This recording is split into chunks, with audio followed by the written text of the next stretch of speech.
Hello students, today we will read part 3 chapter 3 last part of the chapter. In previous part हमने देखा कि इसमें mummy के बारे में बताया गया है, मम्मी को निकाला जा रहा है, उसका सीटी स्कैन किया जाएगा।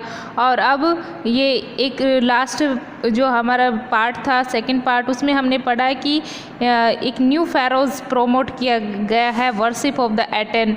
और वहाँ पे जो capital of the old city है थेबेस, उसका न्यू सिटी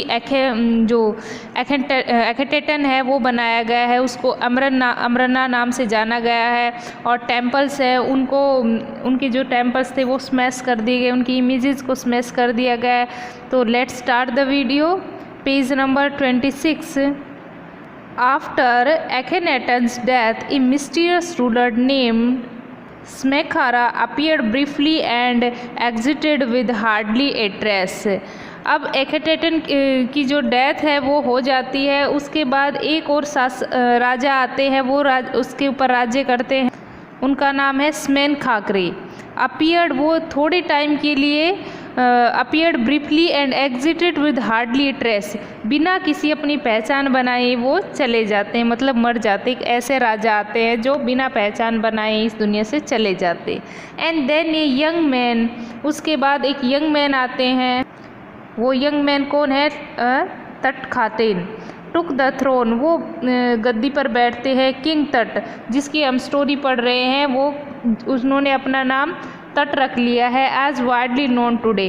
अब वो तट के नाम से जाने जाते हैं। The boy king soon changed his name to Tutankhamun, living image of Amun. इस नाम का मतलब होता है living image of Amun. And oversaw a restoration of the old days.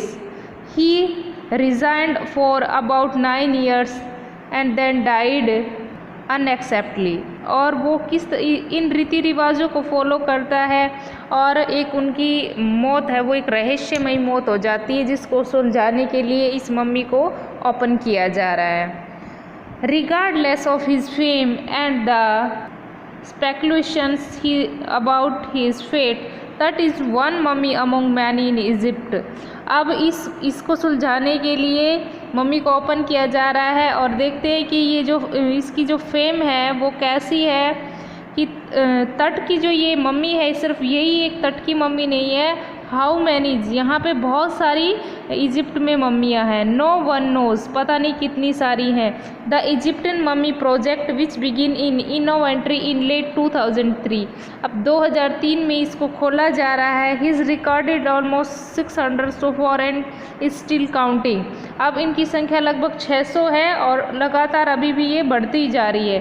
The next phase मतलब इसका नेक्स्ट पहलू पड़ाव क्या है? Scanning the mummies with A portable city machine donate by the national Geographic Society and siemens it's manufacturers. अब देख, इसमें mummy का जो स्कैनिंग है वो किया जाएगा सिटी स्कैन मशीन में, और वो मशीन है वो National Geographic Society and Siemens ने इसको डोनेट किया है। King Tut is one of the first mummies to be scan in death as in life, moving regardless ahead of his countrymen। और तट है वो एक पहले आदमी है जिनकी मम्मी को स्कैन किया जाएगा और उनकी लाइफ डेथ के बारे में जाना जाएगा। यहाँ पे देखिए, तट है वो लाइफ में पहले भी आगे थे और अब भी सबसे आगे हैं। तब आगे कैसे थे? जिस तरह से वो एक राजा थे उस सिचुएशन में आगे थे, और यहाँ पे भी वो आगे हैं, क्योंकि उनकी मम्मी है वो पहली उन्हीं की मम्मी है, उसको ही ओपन किया जाएगा। तो इस तरह से तट लाइफ में भी आगे थे और आफ्टर डेथ भी आगे थे। अब आगे देखते हैं। इस CT scan machine scan the mummy head to toe, creating 1700 digital X-ray image in cross section। अब इन मम्मी का सीटी स्कैन होना है, मम्मी का हेड से लेकर टॉ तक सीटी स्कैन हुआ, वहाँ पे लगभग 1700 एक्सरे हैं, उनकी इमेजेस ली गई।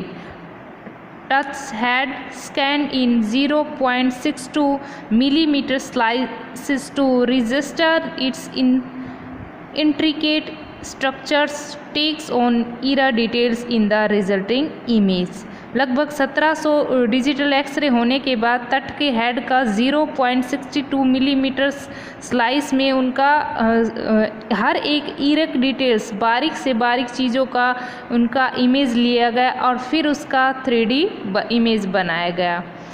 With touch in entire body, similarly recording a team of specialists in radiology, forensics and anatomy began to probe the secrets that the winged goddess of a gilded burly string protects for so long।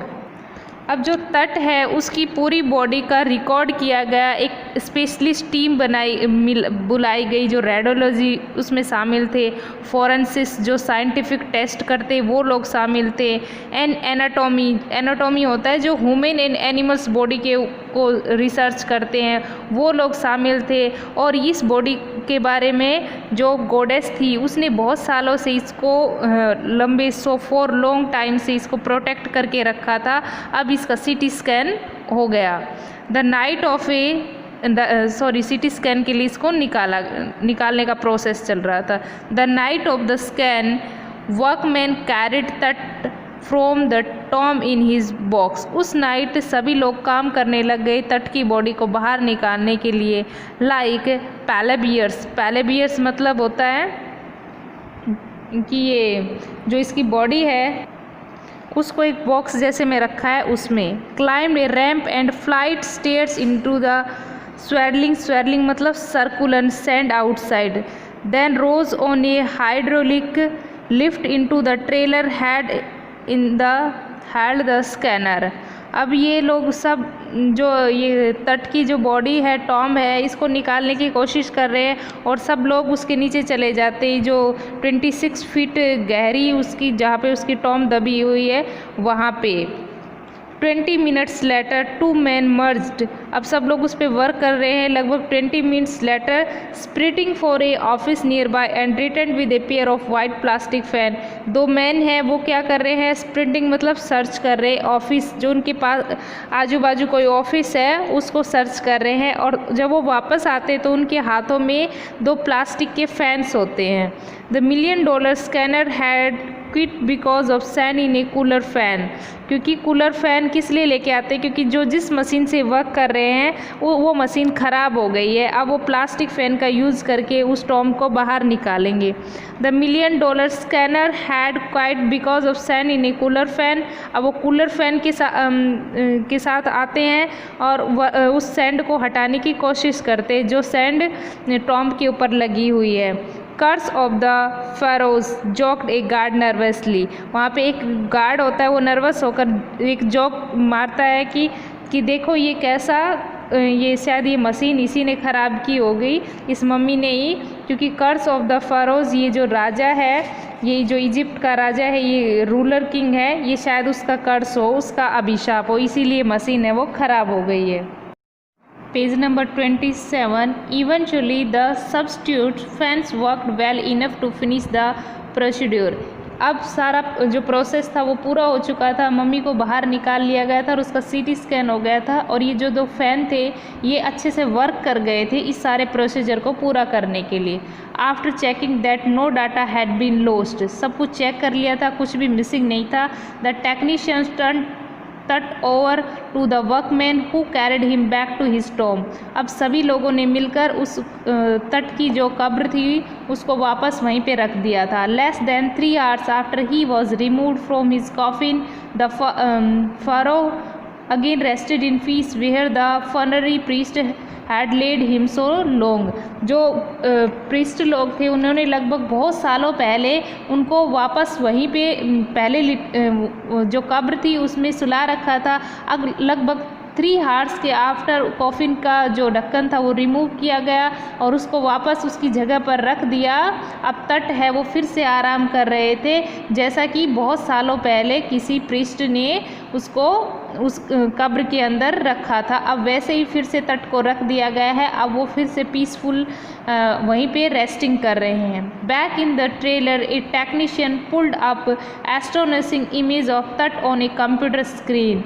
अब तट का जो CT scan है उसके बारे में बताया जा रहा है, सीटी स्कैन दिखाया जा रहा है। कि जो टेक्नीशियन हैं उन्होंने बहुत सारी इमेजेस ले रखी है और वो कंप्यूटर स्क्रीन के ऊपर दिखा रहे हैं तट का CT scan. A grey had took shape for a scattering of pixel मतलब जो कंप्यूटर स्क्रीन के ऊपर छोटे छोटे डॉट्स से दिखाए जा रहे हैं। And the technician spun and tilted it every direction, और जो टेक्नीशियन है उसको हर डायरेक्शन में घुमा घुमा के सबको दिखा रहे हैं। Neck vertebrates appeared as clearly as in an anatomy classes, और जो उसकी नेक की जो वो वेन है वो इस तरह से दिखाई दे रही है जैसे कि वो एनाटॉमी क्लासेस में बैठे हैं। एनाटॉमी क्लासेस वो होती है जो ह्यूमन्स और एनिमल बॉडी के ऊपर रिसर्च करते हैं, जो डॉक्टर्स की पढ़ाई के लिए क्लासेस होती है। अब उनको ऐसा लग रहा है कि जैसे वो उसी क्लास में ही बैठे हुए, सब कुछ इतना अच्छे से दिखाया जा रहा है।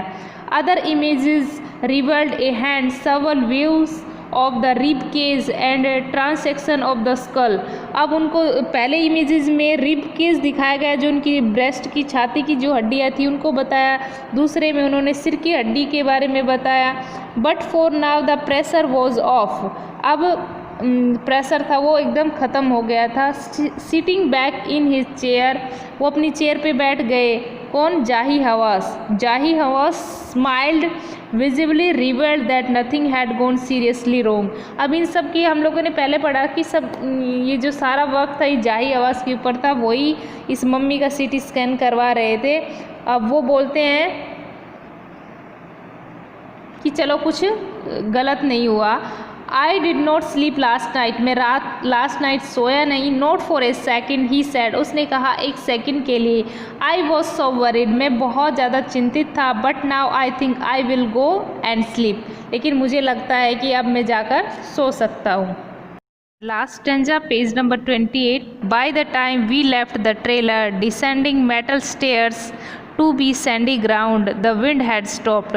अब इनका सब काम ख़त्म हो गया था और जो मेटल स्टेयर्स थे वो बहुत सैंडी हो गए थे, क्योंकि जब तक ये सीटी स्कैन चला तब तक बहुत ज़्यादा सैंड उड़ रही थी। तो अब जो विंड है वो लगभग बंद हो चुकी थी। द विंटर एयर ले called and steel like death itself in the valley of the departed.